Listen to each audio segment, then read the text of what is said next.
ஓம் ஸ்ரீராம ராம ராமேதி ரமே ராமே மனோரமே சகசிரநாம தத்துல்யம் ஸ்ரீராமநாம வராணனே. உலகம் யாவையும் தாமுழா வாக்கலும் நிலைபெறுத்தலும் நீக்கலும் நீங்களா அழகிலா விளையாட்டுடையார் அவர் தலைவர் அன்னவர் கேசரன் நாங்களே. எத்திர எத்திர ரகுநாத கீர்த்தனம் தத்திர தத்திர கிருத்தமாஸ்தகாஞ்சலிம் வாஷ்பவாரி பரிபூர்ணலோச்சனம் மாருதிம் நமது ராட்சசாந்தகம். அஞ்சிலே ஒன்று பெற்றான் அஞ்சிலே ஒன்றை தாவி அஞ்சிலே ஒன்று ஆறாக ஆரியர்க்காக ஏகி அஞ்சிலே ஒன்று பெற்ற அணங்கை கண்டு அயலாரூரில் அஞ்சிலே ஒன்றை வைத்தான் அவன் எம்மை அழித்துக் காப்பான். இன்னைக்கு நம்ம கம்பராமாயணத்துல பாலகாண்டத்துல மிதிலை காட்சி படலத்துல 90வது பாடல் பார்க்க போறோம். எழில் பூவையும் இந்திர நீலமும் அள்ளல் வேலையும் அம்புத சாலமும் வில்லும் வீயுடை பாணலும் மேவும் மெய் வள்ளல் தன்னை மதிமுகம் நோக்கியே. இதுதான் பாட்டு. இப்ப நம்ம பதம் பிரிச்சு பொருள் பார்க்கலாம். எழில் பூவையும் பழிப்பதற்கு இடமில்லாத காயா மலரையும் இந்திர நீலமும் இந்திர நீல ரத்னத்தையும் அள்ளல் வேலையும் சேருள்ள கடலையும் அம்புத சாலமும் மேகக்கூட்டத்தையும் வில்லும் வீ உடை மலர்ந்த பூக்களை கொண்ட பாணலும் நீலோத்பல மலரையும் மேவும் ஓமையாக பொருந்திய மெய் திருமேனியையுடைய வள்ளல் தன்னை ராமனது மதிமுகம் நோக்கி சந்திரன் போன்ற திருமுகத்தை பார்த்து. இப்ப நம்ம அந்த பாட்டுல இருக்கக்கூடிய நயங்களை பார்க்கலாம். அதாவது சென்ற பாடல்ல சதானந்தர் விஸ்வாமித்திரரை பார்த்து சொன்னார்ல, அதாவது மாதவ நின் அருள் இன்றுதான் உளதேல் அரிது யாது இந்த வென்றி வீரருக்கு அப்படின்னு. மேற்கொண்டு ராமனை பார்த்து விஸ்வாமித்திரனுடைய வரலாற்றை கூறப்போகிறார் அப்படின்னு பார்த்தோம்ல. இதுல மேலும் ராமனை பார்த்து, அந்த ராமனை பார்த்து அப்படிங்கிற இந்த 2 சொற்களுக்கு தான் இந்த ஒரு செய்யுளே சொல்றாரு கம்பர். என்னது? இப்ப எப்படிப்பட்ட ராமன் அப்படின்னு சொல்றதுக்கு 5 உவமை சொல்றாரு. எழில் பூவை அப்படின்னு. அப்படின்னா எள்ளுதல் அப்படின்னாலே ரொம்ப பரிகாசம் செய்தல் அல்லது பழித்து பேசுதல் அப்படின்னு. எள்ளி நகையாடுறான் அப்படின்னு சொல்லுவாங்கல்ல. எழில் பூவை எந்த ஒரு விதமான ஒரு பழியையும் சொல்ல முடியாத ஒரு காயா மலர் அப்படின்னு ராமன் அப்படின்னு சொல்றாரு. அது ஒரு உவமை. அடுத்தது இந்திரநீலம். இந்திரநீலம் போன்ற ஜொலிக்கக்கூடிய ரத்னம் மாதிரி ராமன் திகழ்கிறான் அப்படின்னு 2வது உவமை. அள்ளல் வேலையும். இந்த இடத்துல அள்ளல் அப்படின்னாலே ரொம்ப சேர குறிக்கும். சேரு ஜாஸ்தியாக இருக்கக்கூடிய, வேலைன்னா கடல்னு அர்த்தம். நம்ம அதாவது அள்ளல் அப்படிங்கிறதுக்கே நெருக்கம், அப்புறம் ரொம்ப கிட்ட கிட்ட இருக்கக்கூடியது. அது சேரையும் குறிக்கும் நெருக்கத்தையும் குறிக்கும். நம்ம கூட்டம் சும்மா அள்ளுது அப்படின்னு சொல்லுவாங்கல்ல, அந்த அள்ளுதல் அப்படிங்கிறது ரொம்ப நெருங்கி நெருங்கி கூட்டம் இருக்கு அப்படிங்கிறதுனாலதான் அந்த வார்த்தை பிரயோகம் இருக்கு. எதுக்கு சொல்ல வரேன், அந்த இடத்துல சேரு, இந்த இடத்துல சேரு கொண்ட கடல் அப்படிங்கிறதுக்கு அள்ளல் வேலையும் அப்படின்னு சொல்றாரு. கடல் போன்ற நிறத்தை உடைய ராமன் அப்படின்னு. அது 3வது உவமை. அம்புத சாலமும். அதாவது அம்பு அப்படின்னாலே நீர்னு அர்த்தம். சமஸ்கிருதத்திலையும் அம்பு அப்படின்னா நீர்னு தான் அர்த்தம். இந்த இடத்துல மேகத்தை குறிக்குது. அம்புத சாலம். சாலம்னா ரொம்ப மிகுதியான, ரொம்ப சால உரு தவ நனி கூர் கழிமிகள் அப்படின்னு மிகுதியை குறிக்குது அப்படின்னு நம்ம பல பாடல்களுக்கு முன்னாடியே நம்ம இது தொல்காப்பியத்தில் இருக்கக்கூடிய செய்யுள் உதாரணம் பார்த்திருக்கோம். இந்த இடத்துல மிகுதிங்கிறது இந்த இடத்துல கூட்டத்தை குறிக்குது. மேகக்கூட்டங்கள் அப்படின்னு சொல்றதுக்கு அம்புத சாலம் அப்படின்னு சொல்றாரு. மேகக்கூட்டம் மாதிரியும். அடுத்தது 4வது உவமை வில்லும் வீ உடை அப்படின்னு.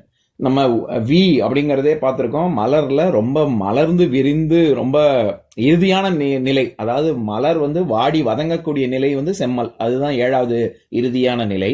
அதுக்கு முன்னாடி இருக்கிறது தான் வி, மொத்தமாக மலர்ந்த நிலை.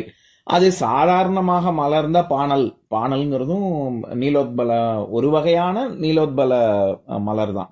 அது எப்பேற்பட்டது அப்படின்னா, வெறும்ன வீன்னு சொன்னாலே அது நல்லா மலர்ந்ததுன்னு அர்த்தம். அது மட்டும் சொல்லாம அதுக்கு ஒரு அடை வேற கொடுக்கிறாரு, வில்லும் வீ உடை அப்படின்னு.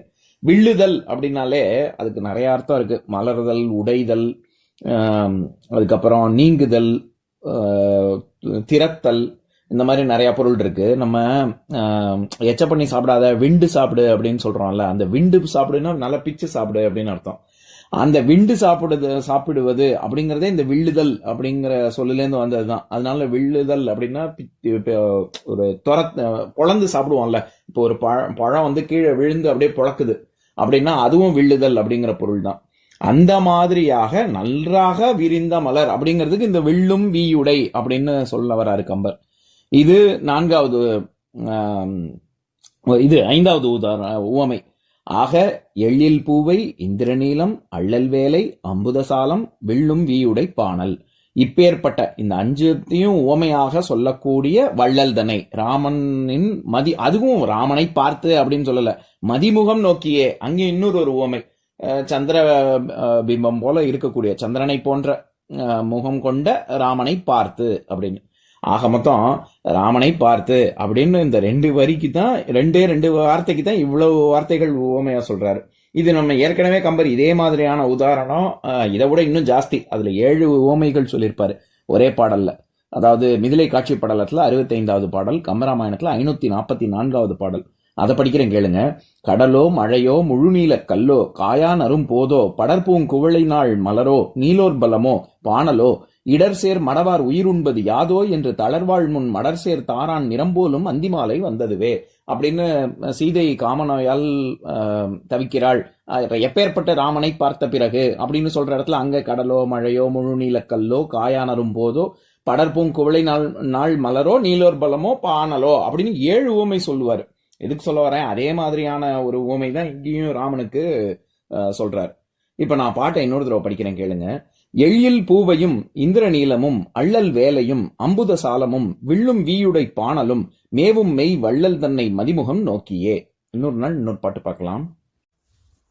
ஓம் சாந்தாகாரம் புஜகசயனம் பத்மநாபம் சுரேஷம் விஸ்வாதாரம் ககனசத்ருசம் மேகவர்ணம் சுபாங்கம் லக்ஷ்மீகாந்தம் கமலநயனம் யோகி ஹிருத்யானகம்யம் வந்தே விஷ்ணும் பவபயஹரம் சர்வலோகைகநாதம். உம்பரோடு இம்பர்காரும் உலகம் ஓர் ஏழும் ஏழும் எம்பெருமான் என்று ஏத்தி இறைஞ்சி நின்று ஏவல் செய்ய தம்பியரோடும் தானும் தருமமும் தரணி காத்தான் அம்பரத்து அனந்தர் நீங்கி அயோத்தியில் வந்த வள்ளல். ஓம் பூர்ணமத பூர்ணமிதம் பூர்ணாத் பூர்ணமுதஸ்யதே பூர்ணஸ்ய பூர்ணமாதாய பூர்ணமேவாவசிஷ்யதே. ஓம் சாந்தி சாந்தி சாந்திஹி. ஓம் சர்வேஷாம் ஸ்வஸ்திர்பவது சர்வேஷாம் சாந்திர்பவது சர்வேஷாம் பூர்ணம் பவது சர்வேஷாம் மங்களம் பவது. ஓம் சாந்தி சாந்தி சாந்திஹி. ஓம் சர்வே பவந்து சுகினஹ சர்வே சந்து நிராமயாஹ சர்வே பத்ராணி பஷ்யந்து மா கஷ்சித் துக்கபாக் பவேத். ஓம் சாந்தி சாந்தி சாந்திஹி.